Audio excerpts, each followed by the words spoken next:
Amigos, sejam bem-vindos ao nosso canal no YouTube. Meu nome é Renata Barros, estou aqui com o nosso querido irmão José Lopes, que falará sobre tormentos voluntários.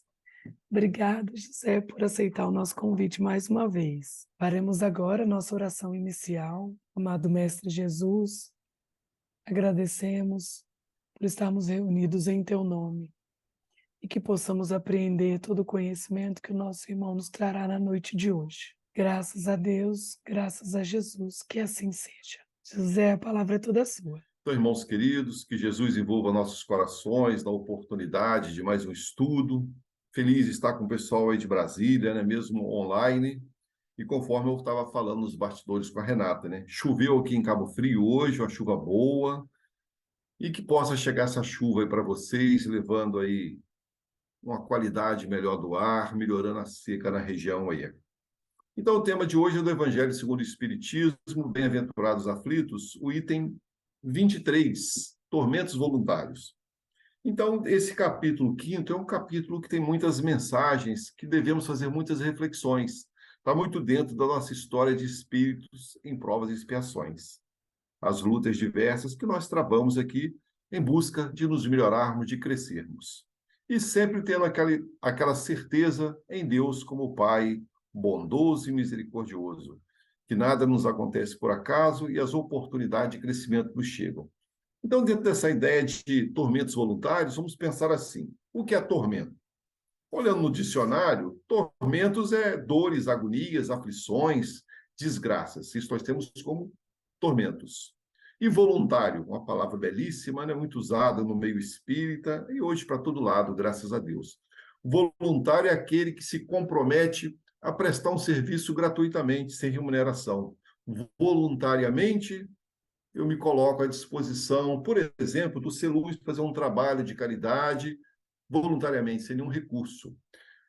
Então, tormentos voluntários. Eu imponho a mim uma dor, um sofrimento por minha livre e espontânea vontade. Voluntariamente eu escolho. Então, isso seria tormentos voluntários. Trazendo para os exemplos do nosso dia a dia, vamos pensar assim.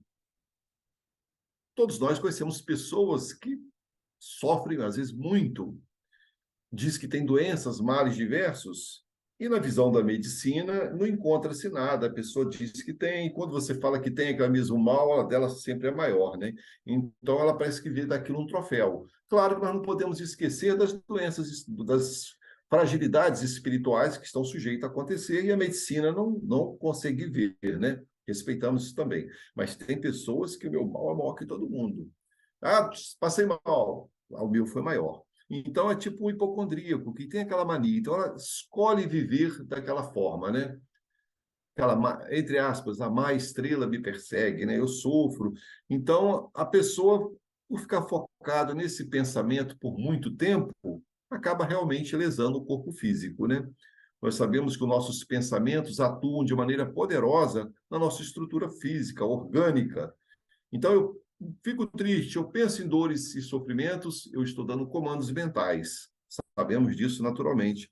E também as vinculações espirituais, porque o semelhante atrair semelhantes, então, no nosso entorno, certamente espíritos que se comprazem com o mesmo pensamento vão se chegando. Outra coisa que a gente pode trazer para tormentos voluntários, agora algo mais material. Vamos imaginar assim, o irmão tem um cartão de crédito, ele pega aquele cartão de crédito, vai em Brasília, aí nesses grandes shoppings, e detona o cartão. E um dia chega a fatura. E ele fala, meu Deus, eu não consigo pagar isso, está acima das minhas possibilidades. Ora, ele voluntariamente usou, não é? Não administrou. Então, ele voluntariamente se expôs a um estresse, porque ele não tinha condições de arcar com determinada despesa e a fez. Então, ele impôs o sofrimento a ele pela má administração dos seus recursos materiais. Também é um tipo de tormento natural. Lá na passagem do filho pródigo, que é muito conhecida no Evangelho, vamos lembrar daquele pai que tinha dois filhos, Jesus contando essa passagem, simbolizando Deus na bondade misericordiosa de Deus. Ele coloca que um dos filhos, o mais novo, não era feliz ali e queria pegar a parte que lhe cabia da fortuna do pai, da sua herança. E o pai deu, e ele saiu ao mundo, dispensou aquilo de maneira absoluta, nós temos no Evangelho. E depois de um tempo, ele ficou sem nada e entrou numa miséria total, tendo que trabalhar nos empregos mais rudes, e nos conta a passagem que ele até comeu, se alimentou com os porcos. Então ele entrou num tormento, num sofrimento muito grande, porque ele tinha, nessa parábola de Jesus, os recursos para viver uma vida boa, digna. E aí nos conta que ele lembrou que lá na casa do pai dele, até os empregados tinham direito a se alimentar direito. Então, ele falou assim, eu vou para lá, eu vou querer ser empregado do meu pai, eu não mereço ser mais o filho dele. Não é isso? E volta, então, ele se sujeitou a um tormento voluntário pelas suas escolhas, suas fantasias. Aí nós podemos pensar assim, quando nós, eu, né, que a Renata é muito jovem ainda, quando eu, mais jovem, a gente fazia muitas coisas num impulso, né? Eu vou fazer de qualquer jeito, sem pensar. Então, a vida traz as consequências naturais, e de tal forma, quando nós chegamos à idade mais madura, não é que não erremos mais, mas nós já temos experiência. Mais cuidado, né? Eu não vou botar a mão ali que me queima. Então, eu não vou criar um sofrimento para mim, porque eu já tenho experiência, que aquelas coisas que vêm muito fácil, que não encanta os olhos, podem me trazer um transtorno. Então, hoje, a gente maduro, quando vê uma oferta muito grande no mercado, a gente fala, isso só pode ser golpe, né? Por quê? A gente não quer mais se expor a um tormento. Tudo isso são aprendizados. Vamos pensar também, irmãos queridos, a pessoa que é dada a determinados vícios, dependências químicas, o álcool, o cigarro e outros gêneros. A pessoa sabe, pelos estudos que a medicina apresenta, que está lesando o seu corpo físico, que aquelas substâncias, em algum momento, pode causar um mal-estar, pode causar uma enfermidade, até um câncer. E a pessoa continua usando aquela substância nociva. Então, o que acontece? Em algum momento vai ter o mal, e aí ele vai se sujeitar ao quê? A um tormento que ele voluntariamente galgou pela sua invigilância. Vamos pensar um caso também que a gente observa hoje na mídia, há muito tempo já observamos que tem acontecido. Vamos pensar nos atletas de alto rendimento, claro que não são todos, de jeito nenhum, em alguns casos, que às vezes se colocam na proposta para atingir um resultado mais rápido, se expõem a usar substâncias que podem agredir o corpo. Às vezes o cara está com um corpo forte, todo trabalhado, mas lesou, às vezes, o fígado com aquela substância. Nós sabemos que tem muitos casos e podem trazer uma enfermidade. Entra também nesse quadro de tormento voluntário. Voluntariamente, eu fiz uma escolha, porque hoje todos nós, quando vamos fazer um tratamento com determinado medicamento, principalmente esses que não são recomendados pela medicina, nós podemos consultar as possibilidades de efeitos colaterais. Então, nós, por livre escolha, às vezes, de maneira equivocada, adentramos numa situação que vai me trazer tormentos, vai me trazer sofrimentos, que cabe a mim evitar.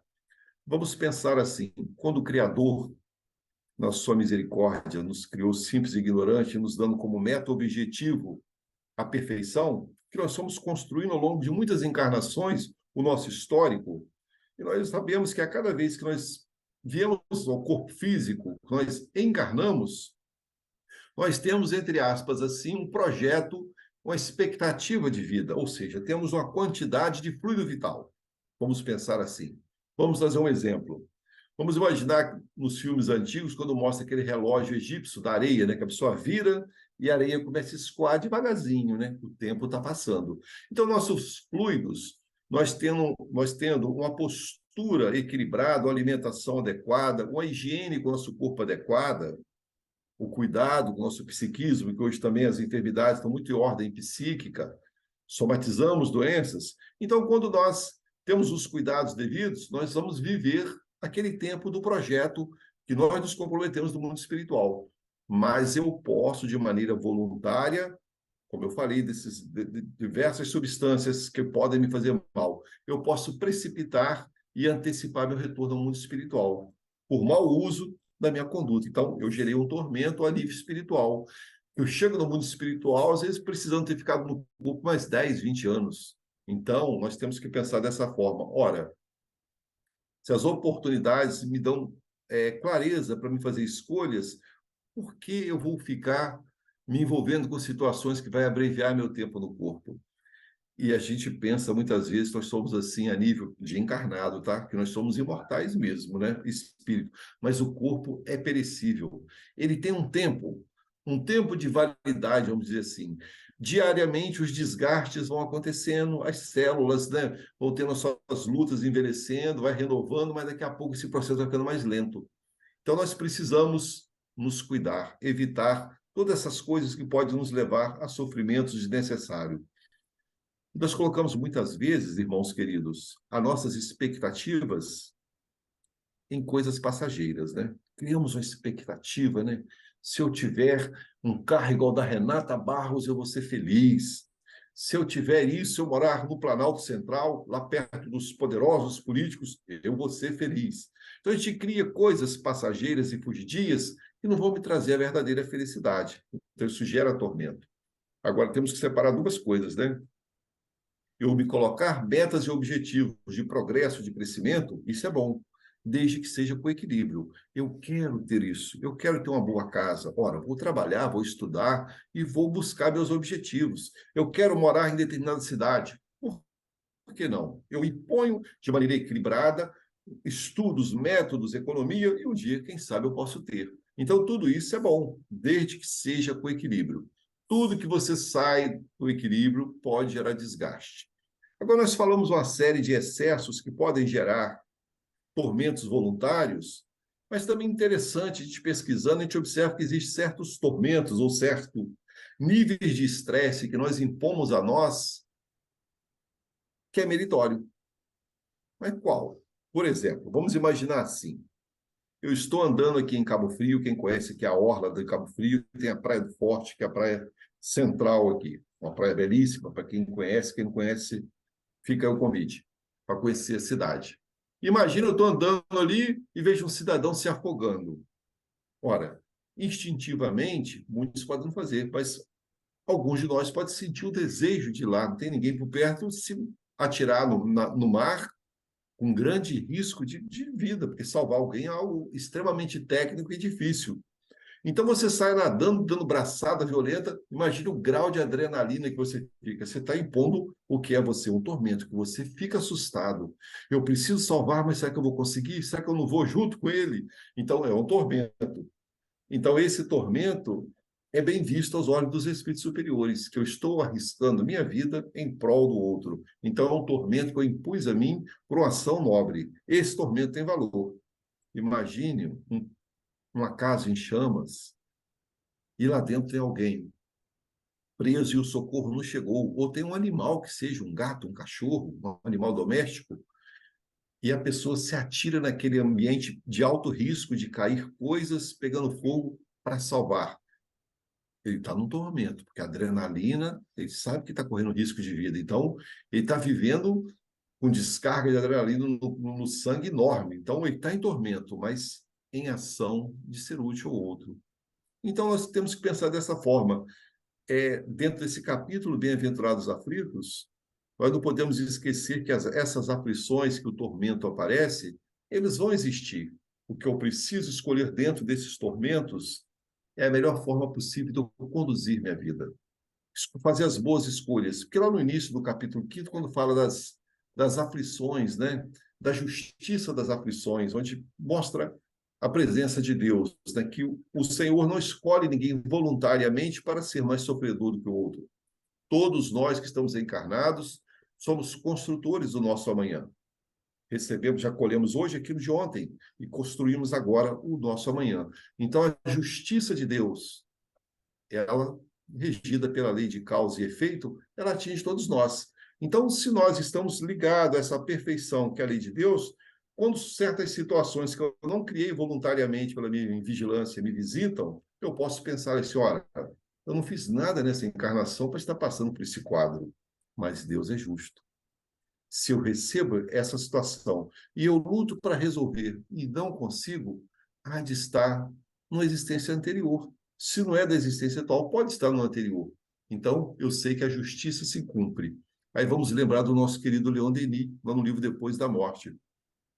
Então, o capítulo que ele fala de resignação na diversidade, que a diversidade faz parte das condições, da condição desse mundo. As intempéries, né? Nós falamos com a Renata agora há pouco, a seca que tem em Brasília, algumas regiões de outros países com neve, outros sofrem enchentes, nosso Brasil mesmo, no período das águas, enchentes no Sudeste, que final do ano, por exemplo, dezembro, que chove muito, às vezes há enchentes nas cidades que têm rios. Então, são situações que o nosso planeta oferece, são as vicissitudes que faz parte de quem habita esse planeta. Então, a resignação diante das oportunidades que me chegam. Olha, eu estou sendo visitado por uma variável, um revés financeiro que eu não escolhi voluntariamente para mim, eu fui vigilante, mas veio a si mesmo. Então, Denis coloca. Então, diante dessa imposição que nos chegou, que nós não construímos pela nossa invigilância, não fomos voluntariamente criando problemas para nós, então essa aí é uma oportunidade de nós colocarmos à prova a nossa resistência diante da oportunidade que nos visita. E lembrando, né, hoje se fala muito da física e também a doutrina espírita fala muito desse termo, que é muito conhecido, já ficou até velho, não é mais novo, sobre aqueles materiais que estão sujeitos a você dobrá-lo todo e ele voltar resiliente, voltar à posição original. Ou seja, vamos pensar um exemplo do material resiliente, que nós temos que impor, nós sermos resilientes, resignados. A vara daquele atleta do salto em altura, ele corre, projeta aquela vara, ela dá um grau de envergadura enorme e projeta ele ao outro lado da trave, né? Então, a gente observa que aquela trave é feita de um material que ele, sob uma pressão mecânica, ele se entorta totalmente. Mas quando a pressão deixa de existir, ele volta à condição normal. Então, nós também, diante das lutas do mundo, das aflições diversas, precisamos ser resilientes, porque nós sabemos que vai passar. A alegria dura um tempo, passa, também as dificuldades duram um tempo e irá passar. Então, com esse olhar para frente, na certeza que temos um Pai bondoso, que Jesus nos apresentou como na oração dominical, Pai nosso que estais nos céus, ou seja, um Pai cheio de amor, que nos dá possibilidade de crescimento. Então, nos apresentou esse Pai bondoso. Então, as lutas do mundo faz nós melhorarmos a nossa têmpera, digamos assim. Sou visitado pela luta. Eu preciso ter a força, a coragem para superar. Então, com esse pensamento, esse capítulo, que é muito rico, capítulo 5º, ele nos fala de diversas situações, além dos tormentos voluntários, fala das aflições, fala da desgraça real, né? Não é verdade? O que é desgraça real? Que às vezes a gente fala, nossa, estou vivendo uma desgraça. Às vezes, aquilo que estamos vivenciando é o mal menor. Um exemplo, vamos pensar num exemplo muito claro. Tem uma passagem que diz assim para nós, uma das histórias que Chico Xavier conta, que uma mãe muito devotada, uma pessoa de um coração enorme, muito, na linguagem do povo, muito fiel aos ensinamentos evangélicos, viúva, um filho gravemente enfermo em sua casa. Ele, na adolescência, ele sofreu um mal que perdeu os movimentos na perna. E fez os tratamentos que ela podia, dentro da sua simplicidade, e não conseguiu que o filho voltasse a andar. E ele vivia vários anos na cama, já era um homem. E a mãe tinha o hábito, né, muito salutar, de fazer o culto do evangelho no lar, né? Reunia com as vizinhas e lia o evangelho de Jesus, orava e era voluntária em trabalhos de assistência aos necessitados. Voluntariamente, ela prestava socorro aos necessitados, de coração. E ela sempre no seu coraçãozinho dizia: Senhor, cura meu filho, Senhor.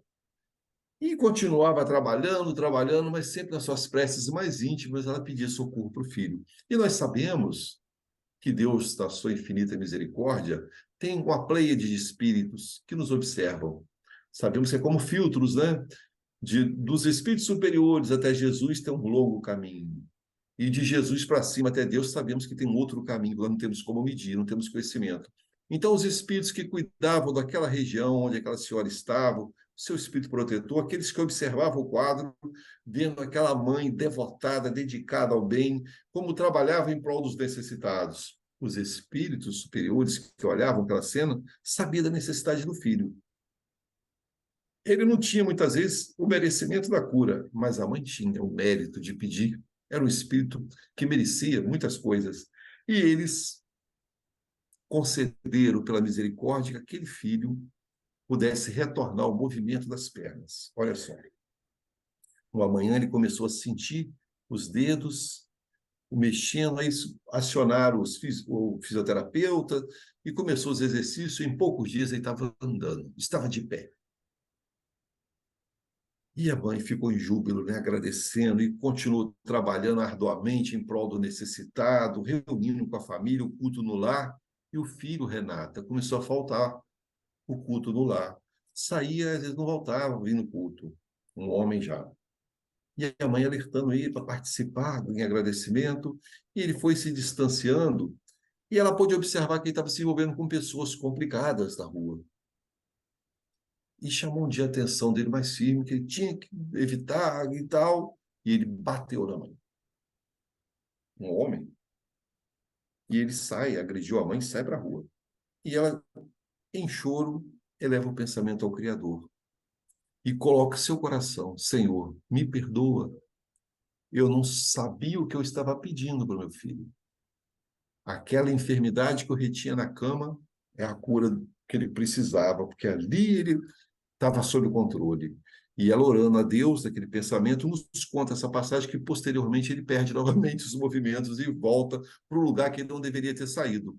Então, meus irmãos queridos, diante, como falei, da desgraça real, dos tormentos voluntários, das lutas diversas, nós muitas vezes fazemos uma avaliação equivocada do sofrimento. Nós não queremos sofrer de jeito nenhum, não estamos fazendo apologia ao sofrimento. A gente quer ser feliz, plenamente feliz. Mas nós somos muitas vezes ainda teimosos, orgulhosos, ciumentos, e isso gera para nós muito sofrimento. O ciúme, a inveja de querer ter aquilo que não te cabe ter, invejar o outro que tem um brilho maior que você, isso gera um sofrimento enorme. Então, muitas vezes, quando somos visitados pelo um quadro difícil, ali muitas vezes está a cura do espírito. Trabalhar o orgulho, expurgar aquelas imperfeições da alma que causam mal e nos distancia de moradas melhores a nível espiritual. Porque se eu estou inchado de orgulho, de egoísmo, de ciúme, desejando mal para todo mundo, ora, eu incho. Aí como eu vou adentrar aquela porta estreita que Jesus fala no seu evangelho? Esforçai-vos por passar pela porta estreita, pois larga é a porta da perdição e a tudo que ela conduz. Então nós precisamos, desde já limpando, né, o nosso perispírito, drenando e sabendo que as experiências nos chegam na hora certa. Mas como nós reagimos em relação a ela? Reagimos de maneira proativa ou nós despencamos, né? Interessante, porque há muitos de nós que é dada a oportunidade de falar do movimento espírita, de divulgar a doutrina espírita. A gente vê que, às vezes, diante de quadros difíceis, como a gente somos crianças espirituais, ainda imaturos, que quando as coisas apertam muito, a gente fala, meu Deus, onde está a minha fé? Onde está tudo aquilo que eu estudei? Então, mostrando que a necessidade do trabalho contínuo, que somos frágeis. Somos muito frágeis ainda. E sempre a gente observa muitos oradores, amigos e tantos outros aí que fazem um trabalho grande na divulgação do movimento espírita no Brasil e no exterior, falam a mesma coisa. Que às vezes a pessoa olha determinado orador e endeusa, né? Fulano, nossa, é um espírito e é um ser humano como nós, cheio de lutas e conflitos. Em algum momento ele pode cair no escândalo. E aí fala, meu Deus, o que aconteceu isso com fulano, né? Ora, vamos colocar nossas fichas todas em Jesus. Ele sim não vai dar susto em nós. Agora, todos os outros são trabalhadores que estão aqui na Terra, com seu grau de labor, de dificuldade, e em algum momento pode responder mal a alguém. Pode ter uma confusão no trânsito e você ver envolvido no escândalo e tantos outros, porque está construindo ainda aquela base que não está segura. Enquanto estiver segura, a queda pode acontecer. Então, vamos pensar dessa forma nessa caminhada que é nos dado a nós, nos trabalharmos, nos conhecermos, e diante das experiências que vão nos chegando, vamos escolher a melhor parte. Senhor, surgiu para mim, então eu vou tentar trabalhar. eu tenho uma tendência a me imaginar com enfermidades imaginárias que podem chegar até mim. Gente, tem pessoas que estão pagando a conta adiantada. Sofre, sofre, sofre, que vai acontecer aquilo, e depois de um tempo não acontece nada. Meu Deus, eu paguei adiantado, porque eu sofri tanto, achei que, como dizia aquelas datas, né? Vai acabar o mundo no ano 2000, a 1000 chegarás, a 2000 não passarás, né? O pessoal mais velho falava isso, tá, Renato? Não é da sua época, não. A 1000 chegarás, a 2000 não passarás. Passou de 2000. Então, colocando sofrimentos imaginários que nós não temos condições de mudar. Então, pagamos a conta adiantada. E aí, pelo processo, como eu falei antes, da somatização, eu acabo atraindo para o meu corpo físico enfermidades, que eu entro em desequilíbrio, eu imagino tragédias, voluntariamente eu imagino situações que não é real. E eu posso lesar meu organismo físico, eu posso abreviar meu tempo no corpo, por invigilância do pensamento. Então, voluntariamente, eu escolho a dor. Então, que nós possamos, diante das oportunidades que a vida nos dá, procurar nos envolver, meus irmãos queridos. Isso é uma fala que é muito repetitiva, mas é uma terapia. Nos envolver no trabalho do bem, na caridade, quando o Kardec coloca para nós lá, de maneira belíssima, fora da caridade, na salvação. Salvação de quê? De nós mesmos. Manter a mão ocupada no trabalho útil, procurarmos sermos mais úteis para nos afastar voluntariamente disso que nós criamos de sofrimento para nós. Entra na campanha do quilo aí em Brasília, nas casas, que tem os trabalhos, estudar na casa espírita para poder, quem sabe um dia, ser um atendente no atendimento fraterno das pessoas que vêm precisando desabafar com grandes sofrimentos, e tantos outros, visitar hospitais, asilos. Então, quando eu me mantenho ocupado, minha cabeça, meu psiquismo, na obra do bem, eu não dou brecha para aquelas situações oportunistas que estão ao meu entorno se alojar, plugar no meu psiquismo. Então, que possamos nos envolver naquilo que traz bem-estar, bom ânimo, para que nós possamos nos libertando, deixando para trás essas coisas difíceis. Aí a gente fala muitas vezes, mas, poxa, domingo, eu aqui no Planalto Central, Lago Paranoá, maravilhoso, e eu vou visitar asilo? Ora, é um trabalho, a gente começa a fazer e não gosta, mas com o tempo a gente vai lidando e quando vê a gente está curado. Eu me lembro, Renata, de uma historinha muito bacana, que é muito conhecida, né? De Jerônimo Mendonça, né? O Gigante Deitado, ele contava muito essa historinha, né? Então, ele não fala de onde ele tirou essa historinha, né? Mas ele conta para nós, nos conta-se Jerônimo Mendonça.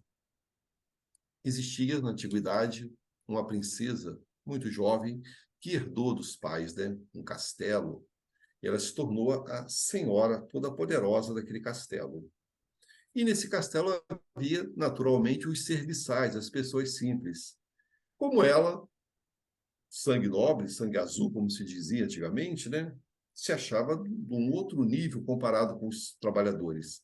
Ela passava perto, não dava bom dia, não dava boa tarde, não era uma pessoa má, mas foi educada dessa forma. Se achava diferente, né? E o tempo foi passando e certa noite, pela bondade divina, ela em desdobramento é levada pelo seu guia espiritual ao mundo espiritual, em desdobramento. E ela chegando, ela observa um castelo maravilhoso, muito mais belo que o dela na Terra. E ela ficou encantada. O que será o dono desse castelo tão maravilhoso? E pergunta para o guia espiritual que estava com ela. Ele olha para ela e diz: minha querida princesa, esse castelo é do seu jardineiro. Ela quase cai dura. Mas como pode? Meu jardineiro tem um castelo desse? E onde está o meu castelo? E nos conta que esse espírito começou a conduzi-la, saindo dessa região mais nobre da colônia espiritual e indo, digamos assim, para a periferia, como acontece nos grandes centros, né? Indo para as regiões mais simples. E lá, para diante do barraquinho de tábua, e diz para ela: eis aí vossa morada, princesa. E diz que o susto, o impacto foi tão grande que ela despertou no corpo físico. Retorna rapidamente. Aquele sofrimento, aquele impacto foi tão grande que ela retorna. E ao acordar de manhã, ela tinha aquela lembrança viva, como nós, muitas noites, nos lembramos de onde fomos, né? Às vezes, não. E ela lembrava claramente, e lembrou do jardineiro. Falei, meu Deus, eu tenho que conhecer esse jardineiro. Por que tem aquele castelo? E ela já desceu do quarto, já impactada, já cumprimentando as pessoas. As pessoas viram que ela estava um pouco diferente. E chega perto do jardineiro, um homem já idoso, muito bondoso, um homem muito sábio, e ela conta a sua vivência espiritual que teve, o sonho. E pergunta para ele, como você tem um castelo daquele? Como você construiu? Ela não tinha as noções de vida espiritual. E ele, bondosamente, né, por ter grande conhecimento da vivência espiritual, diz para ela, minha princesa, se você tiver tempo, me acompanhe um dia para você ver como eu estou construindo esse castelo, como eu construí esse castelo. Tinha conhecimento de vida espiritual.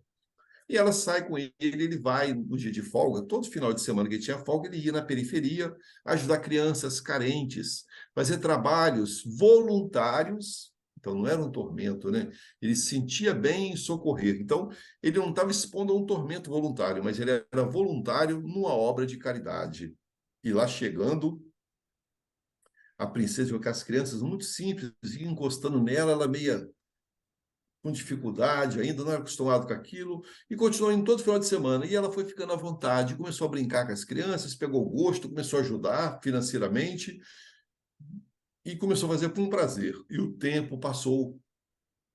E pelo mecanismo natural da desencarnação, o jardineiro faleceu, desencarnou em determinado momento. E ela assumiu aquela tarefa em ajudar aquela periferia toda com sua condição financeira. Ia lá, visitava as crianças, cuidava. E o tempo foi passando, Renato, foi passando, ela foi também, pelo processo natural do amadurecimento da velhice, chega a idade superior e um dia desencarna. E nesse momento do desencarne, ela totalmente transformada, né? Ela fez a melhor escolha, digamos assim, ela passou a porta estreita, né? Conseguindo lutar com recurso e deixar o orgulho de lado. E chegando no mundo espiritual com o seu guia espiritual, ela vê o jardineiro que vem abraçá-la, né? Recebendo ela diante do castelo dele, belíssimo, né? E ela feliz em estar com ele novamente, e ele a conduz ao castelo dela. E ela chega num castelo lindo, maravilhoso. Então, essa passagem é uma parábola, uma alegoria, naturalmente, que esse castelo, nós sabemos, são as qualidades da alma, né? Então, nós estamos construindo com nossas escolhas diariamente o nosso castelo espiritual, ou seja, enviando, Renata, tijolinhos diariamente. Então, com esse pensamento, irmãos queridos, somos visitados pelas experiências diversas, vamos pensar assim, diariamente estamos enviando materiais que será a nossas boas ou más aventurança no mundo espiritual. Porque essa lei de causa e efeito, essa justiça divina, que dá a cada um segundo suas obras, nós vamos receber aquilo que nos pertence.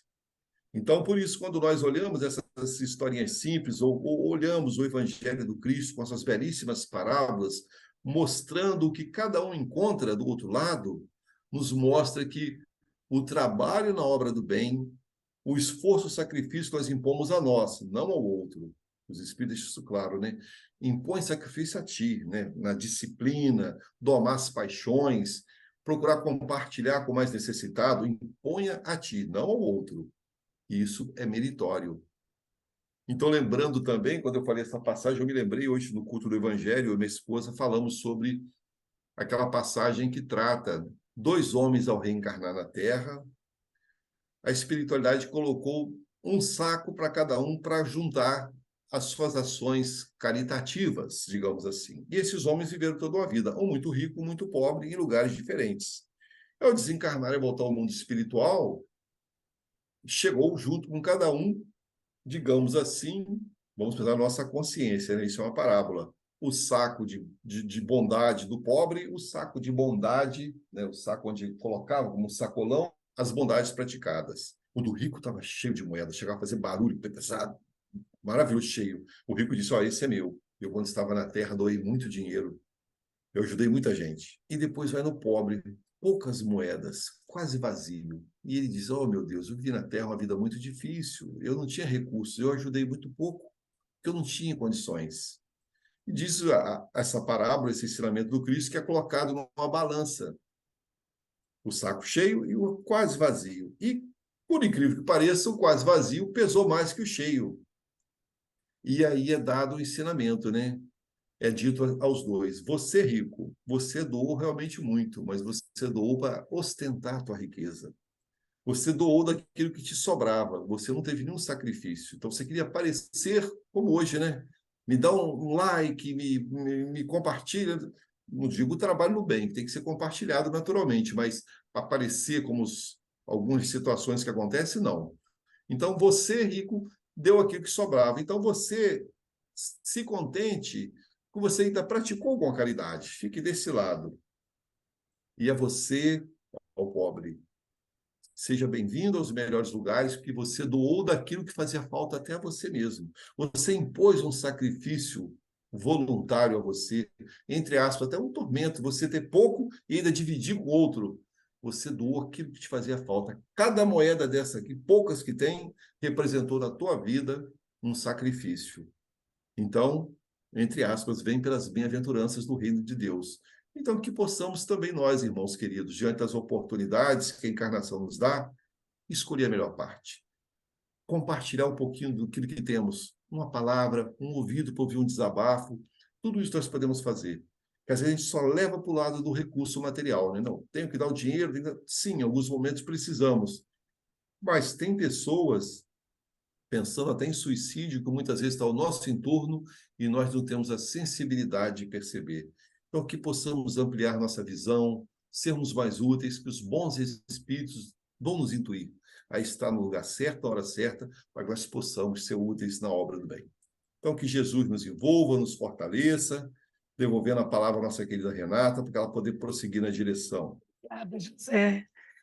Muitos ensinamentos, que possamos realmente escolher as nossas batalhas, né? Sempre sermos caridosos, né? Seja com uma palavra, seja com o tempo e seja de forma material, que também é necessário, né? Mas principalmente com o nosso amor. Você poderia fazer a nossa oração final? Sim, Renata. Então, vamos convidar os amigos internautas para unir os pensamentos a Jesus e fazer a nossa prece de encerramento. Divino Mestre e amigo, te agradecemos, Senhor, a oportunidade das reflexões da noite de hoje, que tão necessitados somos. Nos ajude que essas palavras aqui trazidas possam impactar corações, levando ao bom ânimo as melhores escolhas, e que nós outros, igualmente, que proferimos as palavras, possamos também, Senhor, aplicar em nossas vidas, na nossa conduta na sociedade, contribuindo para um mundo melhor, um mundo mais solidário, vibrando, Senhor, por aqueles que passam por lutas muito maiores que as nossas, pelos países em conflitos na Europa, pelo Brasil, Senhor, pelo mundo, trazendo melhor momento, mais equilíbrio. Envolva as atividades do Celuz, nossa amiga querida Renata, nas suas diversas frentes de trabalho, envolva com oportunidade da divulgação da doutrina espírita. Sua paz nos envolva, hoje, agora e sempre, graças a Deus. Graças a Deus. Mais uma vez, muito obrigada, José, por aceitar o nosso convite na noite de hoje. Gratidão, Renata. Obrigada a todos os nossos amigos que nos acompanharam e até a próxima.